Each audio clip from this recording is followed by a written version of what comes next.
While the pandemic has caused many of the world's billionaires to lose money, South Korea's Jung Seo is one of the winners.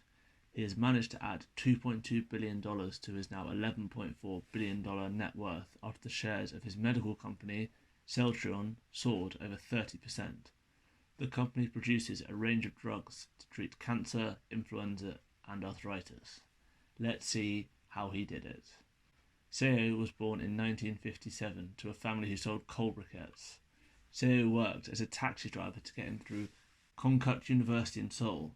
After studying industrial engineering, he worked for Samsung and then rose through the ranks at Daewoo Motors, before losing his job when the automaker went bust following the Asian financial crisis in 2000, which was at the time the world's largest company bankruptcy. Undeterred, he flew to San Francisco to get ideas for his next business venture. In 2000, he set up a company called Nexol with 10 former Daewoo colleagues to explore business opportunities. They started with only 50 million won, approximately $44,000, after he overheard people in a hotel talking about biosimilars. He joined the conversation and learned more about the opportunities in the industry.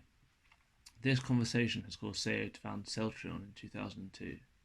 To boost his knowledge, Seo also read multiple medical books and travelled around the world to meet the industry's leading experts, even attending anatomy classes to help understand the mechanisms of the human body.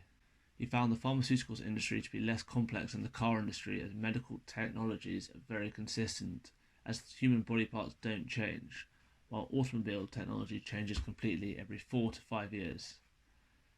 Biosimilars are cheaper versions of complex off-patent biotech drugs. These products are similar to drugs that have already been approved.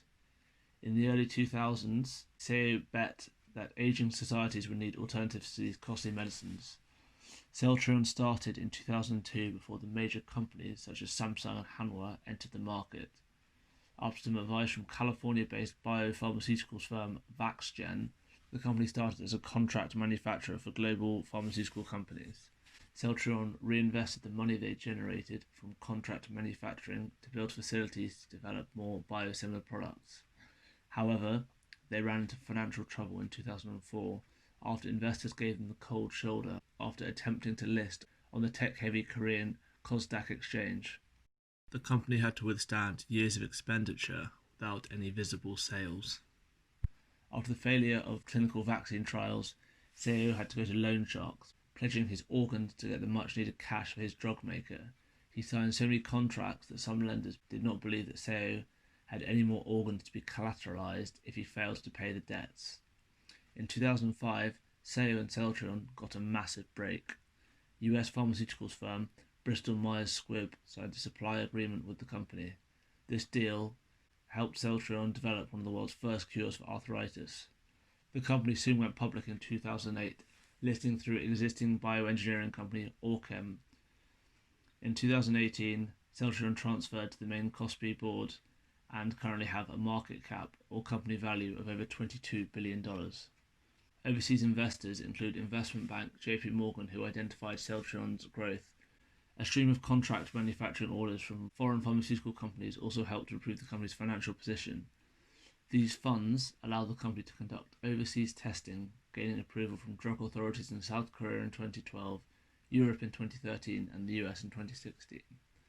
The company is now a giant that develops biosimilars such as GeneTech's anti-cancer drug and Johnson & Johnson's arthritis drug. The global market for these two products is estimated to be around 30,000 billion won, or around $25 billion. The Celltrion founder's fortune has swelled to over $11 billion as shares of his company, which is developing a COVID-19 treatment, almost doubled this year. After betting it all, he is now the second richest person in South Korea, trailing only Samsung's chairman Lee Kun-hee. His rise is extraordinary and represents a shift in the company's business elite. While family-run conglomerates touch almost every aspect of life in South Korea, more corporate founders are making fortunes in non-traditional sectors. As the coronavirus pandemic upended people's lives, this trend has only become more pronounced. Last year, Seo said he would step down from management in 2020, explaining that remaining chairman beyond retirement age would make the company a kingdom, according to an interview with the local newspaper. While Celltrion have not revealed who will take over from Seo, the firm is heading in a promising direction and will no doubt continue to disrupt the pharmaceuticals industry in the coming years. Thank you for watching this video. If you enjoyed it, please consider subscribing and smashing that like button. Also, drop a comment on what you'd like to see next.